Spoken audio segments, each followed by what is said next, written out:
So we are back, PU Talk 3 in session. We're Facebook Live 2. So the first question of the day was, what did John have for breakfast? John, run us through that again. Steel cut oats in coconut milk and peanut butter scooped in there. By the way, congratulations to us. I never thought we'd make it to 3. I thought we'd make it to 1. All right. But we made it to 3, which I feel like is impressive. Knowing us, where we usually do one thing and then it's done. But we made it to 3. Success. Yeah. Small things, right? Small, manageable goals. But we've even progressed that. We're on Facebook Live now, so look out for that. Anybody that actually dives into the social media side of things. It's a big step for us, which is sad. But anyways, quick update on the garden. Fill us in. If you haven't seen it, it's pretty impressive. It's awesome. Like it's amazing. I'm amazed at how long have we actually had it going? Like 3 weeks. 3 weeks. Yeah. Of how much the first off, the old adage, watching grass grow is a really you can literally analogy of slowness. But every time I come in the morning and I see the garden, it's amazing how much, especially the lettuce, it has blossomed, bloomed, and expanded. So here's the question that I was having with Ellen Hughes today: is the cauliflower just going to show up within the cauliflower leaves? Pretty soon there's just going to be a white cauliflower in there. I'm pretty sure it just comes straight from the middle. Just a big white bulb straight from the middle of that big, more robust greenery on the outside. I like it. Fantasy football as well. For all those of you playing, we are in playoff week 1, so your points got to be in by tomorrow. Fantasy Performance Unlimited Fantasy. I'm sorry. We don't have anything against fantasy football. Nothing against it, but not relevant. But points got to be in by Saturday at noon. So if you're worried about your team, you got to get those in by tomorrow at noon to send to us. And then should we update on who's winning that, or? I believe Team 2's playing Team 4. Team 2's definitely winning playoff round 1. I believe Team 3 is currently beating Team 1. I don't know the exact score update, but I will send that out. You can email tomorrow morning about that per usual. Get your Saturday points morning. Get your points. But we want to dive in today into pillar number 1. So we talked, for those of you who listened last week, we talked about our 7 pillars of happiness and health. We talked about the co-op and all the kind of the things that we wanted to and we're trying to do within here. But today we're going to dive into pillar 1, which is our how you move. John, movement. Give me the first thought that comes to mind when you hear the word movement. Well, that's a great question, something I've pondered over for years now. But when I think of how you move, I think of twofold. One, what are you able to do in execution? What are the movements, whether it be a sports skill or just a quote-unquote fitness-related capacity where you're able to achieve some sort of performance, but also on the flip side of things, I definitely think of pain. If you are able to move, you're free of some sort of limitation. Mm-hmm. So you've got a performance aspect to it, but you also don't have a limitation. And then the glaringly obvious thing is you're free of pain to be able to go through movement. Why do you, and this is a small side note, but just kind of thought popped in my head, why do you think so many of us are in pain? I mean, I know that's a general question and never ending one, but I mean, the vast majority of us are in pain at one point. Is that because we've been moving like crap for so many years? Yeah, absolutely. I think a large portion of pain certainly stems from poor movement strategies. I think also, and something we'll go over in later topics or later pillars, is there's certainly something called, a psychosomatic aspect. There's an emotional response that can conjure up pain. But, I'd say the vast majority of times, there's no real way to prove this, but, there's some sort of nervous system response creating pain through a biomechanical aspect that the body's saying, no, don't move into that position. Something's wrong. We're about to break down even further. So the body is an intelligently designed machine, so it knows how and when to stop you. It's pretty remarkable. But before we kind of get into the meat of today, I want to hear why movement is a part of the 7 pillars. Why is it number 1? Because this is the first one we're talking about. How we move. but why did it and how did it become number one and such a major part of health and happiness? Movement's a part of that. Yeah. So when you think of health, what's the first thing that you think of by way of, if you're going to get healthier, what's the first thing you want to do? You want to move? You got to exercise. You got to exercise. You got to go get yourself in a gym. You got to go get yourself in a program, or maybe you even just say, hey, like, I got to start going outside and walking or jogging or running or whatever the case may be. So think of like January 1st. What's everyone's first thing January 1st? Okay, Absolutely. I gotta go to the gym. Like, there's not many. I feel like people talk about like eating and different things, but for the most part, like January 1st comes around, it's like, I gotta go to the gym 4 days a week or something like that. Yeah, eating's a close second, and that's why it's the second pillar for us. Sure. But nobody ever says, hey, January 1st, I really got to get back in touch with nature. You know, I've got to really start to be able to, create, I don't know, maybe people do. I think we're more aware of ourselves now than ever before, which, by the way, I think that if anybody's had a conversation with me in the gym or outside, they probably hear a lot of dominated frustrations in the industry or in our state of health or in our state of movement in this topic.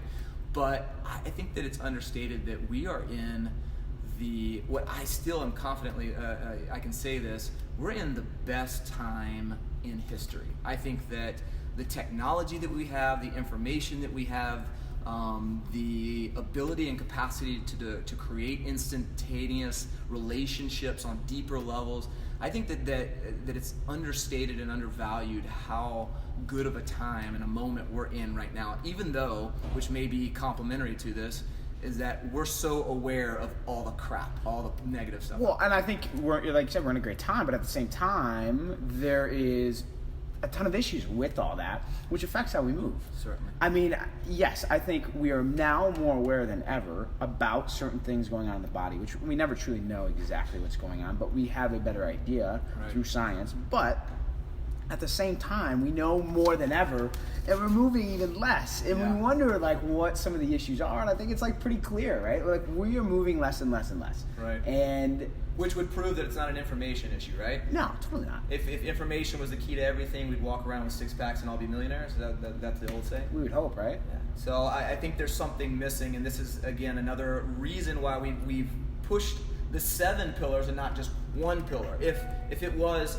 how we move is the direct path to health and happiness, we would all be much closer, at least, to being able to be reaching those ends. But I think to your adage, we're getting a little bit further away. We're in a little bit of a negative or downward spiral. And I think, and this goes into, of how do we define quality and good movement. It's not enough just to kind of show up and like go through some like different movements. Like, we talk about it all the time I know we do with our athletes. Like, don't just go through the motions. Be intentional. Be deliberate about what you're doing. And I think now more than ever, how many people, like, and I get there's a time and place to check the box, right? I get there's a time and place to get in, move for a little bit, and get out. But I think it's so important that you're aware and intentional about how you move. Yeah. And I think that falls into like, how do we define quality of movement? Like, what does good movement look like? Which, I mean, yeah, I don't know. It's one of those things where you I guess you know it when you see it. Yeah. Maybe. I mean, everybody can say this guy's a great athlete. This girl moves really well, and maybe it's because they're pain free. Maybe it's because they've always been the quote unquote athlete in their entire life. Maybe it's because they look healthy or fit, and we can talk about that in a lot of ways as well. But ultimately, and I even jotted down this notes in my own kind of whole realm of research and creating this whole concept that back in the 80s, a developmental psychologist really developed the theory of multiple intelligences, and he created these 9 different intelligent spectrums of how we can really quantify our scaling of a whole or more robust living aspect. So one of them is kinesthetic. He termed it kinesthetic intelligence, and he defined it very loosely as the ability to be able to both actionably perform on the physical side, but also what I found very interesting is, and I'll have to actually read his book and dive deeper into the way he defined it maybe, but also he talked about the ability to translate and communicate emotions and personality through the kinesthetic aspect and through the body language. We talk about that a lot, body language. So there's a whole component of how we move that's much more related to what's internal and who we are as a person and how charismatic we are versus just, what can we do with our movement. And I think, to me, what I get from that is it's so individual specific. Yeah. And I think, we talked on PU Talk 1 about this idea of type 1 and type 2 fibers, fast twitch, slow twitch. And I think, and again, that's individual specific as well. But to me, I think you can see, like, for instance, I think people who are big marathon runners or long distance runners, endurance athletes, have a very, oftentimes, not always the case, but have very different personalities than some, say, a football player who's like a fast twitch, like constantly kind of go. Like, I mean, there is that individual specific to, like, what good movement means for you, but at the same time, how that all kind of like plays a role in who you are. Yeah, that's a great point. I think in a lot of when I'm working in the professional world, when I'm consulting a lot, I talk to coaches a lot about the injury potential, and when we look at a player's profile from a physical standpoint, you can relate it back to their personality as well. Typically that slow twitch fiber athlete, that long endurance athlete, is a little bit more parasympathetic. If we're going to talk about nervous system response, they're a little bit more down-regulated, low-key, and it's hard to get them up into that high threshold sort of pattern or movement. And the opposite is usually true as well. Think about that high-powered athlete that has that high energy as well, and it's just impossible to get them to relax and recover. So those are definitely intertwined, not always, but a lot of ways. And I think that feeds right into that. I think you talk athlete specific, yes, but more so that the vast majority of us are constantly in that sympathetic state. So we're constantly in that high threshold. Demands it, right? Yes, right? You're on all the time. Yeah. And I think that shapes, going back to the same thing, that shapes how we move. If we have to be on all the time, from work, from social media, from family, from all this, like, there's no way you can then move in those low threshold stuff that we talked about in the first talk. Yeah, I know. I'm keep diving off on little subjects, but ultimately, just a quick example: the most progressive companies out there, the Apples, the Googles, the Amazons, they're actually creating spaces for this down regulation. They're actually creating times when you can take naps, when you can meditate, when you can, where they're going to organize more mindfulness approaches to that, and it's for this very reason, because they know the benefit, the necessity of down regulation, of playing that high intensity that is demanded to be at the top of their game professionally, but also to stay at that point, we've got to have that low intensity. We've got to down regulate. So how would we define movement or quality movement within our pillar number one, how we move? What are some things we're defining that with? There's some classic ways in strength conditioning that we define movement, and we literally talk about with our clients movement patterns all the time, okay? So you can say pushing, pulling in both the vertical and horizontal plane. You can say squatting and hinging, and we can talk about what exercises or movements would go into that. We can talk about crawling, rolling, running. There's a lot of different ways to categorize or classify movements. I would like to maybe talk about ways that would be applicable to the viewers or outside of the gym scenario of, we're not trying to create weightlifters, right?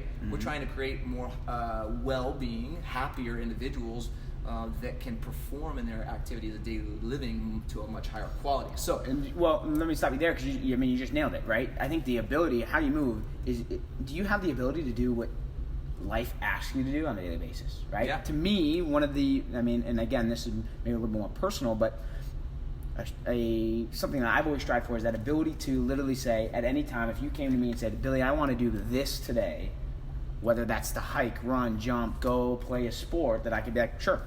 That I didn't have to think about, I don't know if my back's going to hold up. And I think that's even a metric that you could use is, do you have the ability, A, to perform your daily tasks, but B, can you go outside and leave your comfort zone a little bit and try different movement things, and then be able to go back into your comfort zone and still be okay? And I think, that's a metric. That's an absolute metric. It's an important one. And I think that's where our industry is making wrong terms is, A, we don't understand what makes up the performance realm to be able to execute these daily activities, and B, we don't have a great way to be able to come back and really feed a metric that would be able to keep people along that spectrum.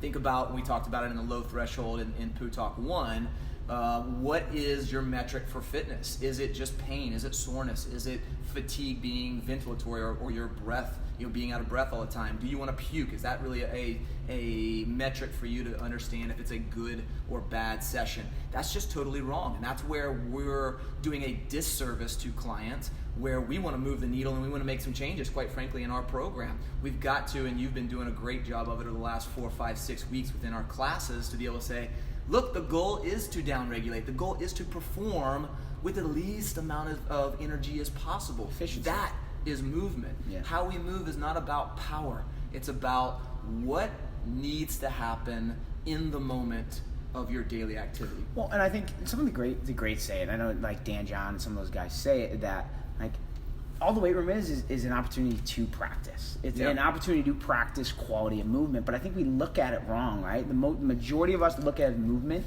as punishment. We look at movement as like, I got to get in and like go, because I know I have to do it, and everyone's telling me I have to do this to lose weight or whatever it may be. When I think the mindset's got to shift to like, how do I master this specific skill? Because that's, at the end of the day, that is what this weight room and this facility, I call it weight room, this facility's for, is it's a movement warehouse to hone in on a specific skill set of like, how are you moving better, and how can you move better today than you did yesterday, based on how you feel and everything that's going on. Let's pull it full circle when we talk about the pillars, and pillar 1 that we're talking about today is, again, to recap, how you move.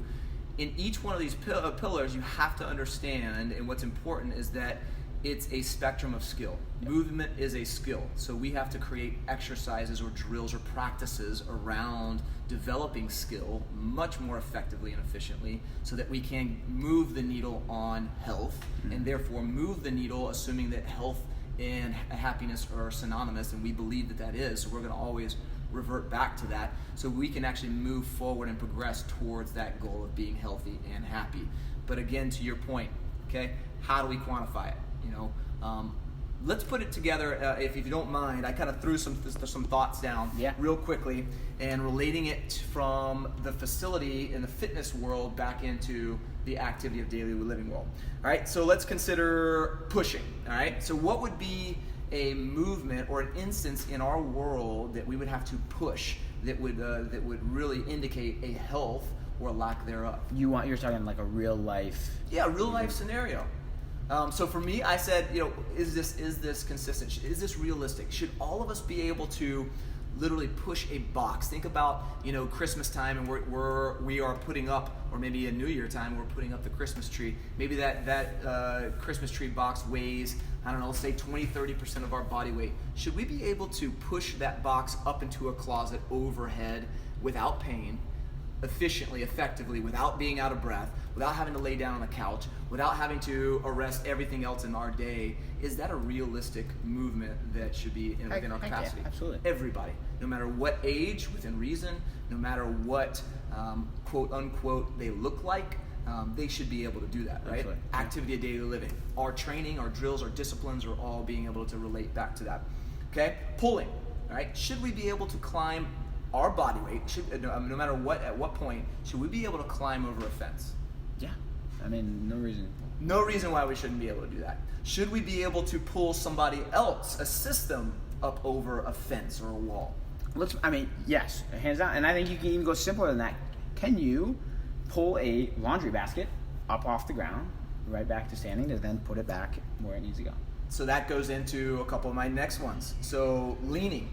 When you're picking up a laundry basket, we would call it formally organizationally in our world, strength and conditioning, hinging. Yep. Okay, but leaning forward, picking something up, leaning forward and picking weeds, leaning forward and picking up sticks, leaning forward and playing with our kids. Those are all things that our body has to be able to do. Sitting, not just sitting down in a chair, sitting as in squatting and picking something back up. Should we be able to pick up something that's half our body weight? And I think and everything you said, I think something simple that encompasses all that is, think of a time when you were hurt. Think of a time you were in pain. Think of a time you were forced. Think of the car. You go on a long car ride for hours. Absolutely. And you get out, you feel like crap. Absolutely. There's nothing worse than being in pain, of having an injury, and it affects every other piece, right? I mean, whether You you're dread picking something up. picking You up, dread tying your because shoes. you know right? you know it's going to hurt. So I think And how happy does that make you? horrible. Like to know that you physically are unable to do a specific task, Right. or you're seeing someone in the gym do something and you're like, I want to try that, but I can't. Right.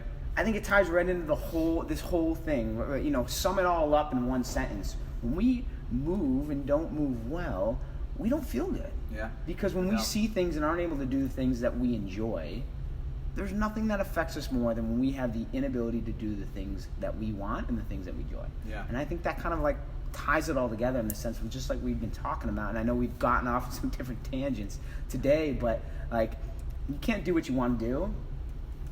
That affects you. Absolutely. In a variety of ways, and ultimately affects happiness, longevity, and vitality with that as well.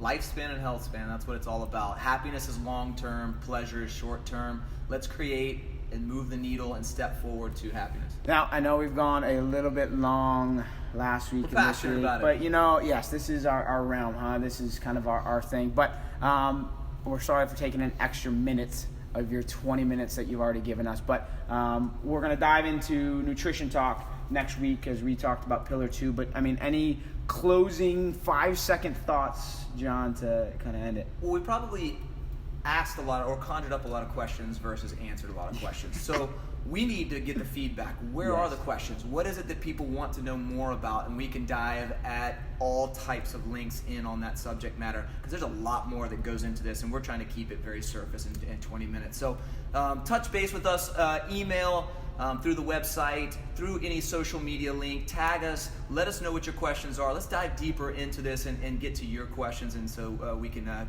move the needle on fitness, move the needle on health and happiness. That's all we're trying to do, I think, is create awareness. Create awareness of how we move, how we eat, how we relate to others, ourselves, natures, and how do we build a community within this co-op that we're doing where we can become more intimate with each other in a sense of, like, how do we help each other? Yeah. More intimate family, I think, is an important piece of that. Service people. Go out and serve everybody else.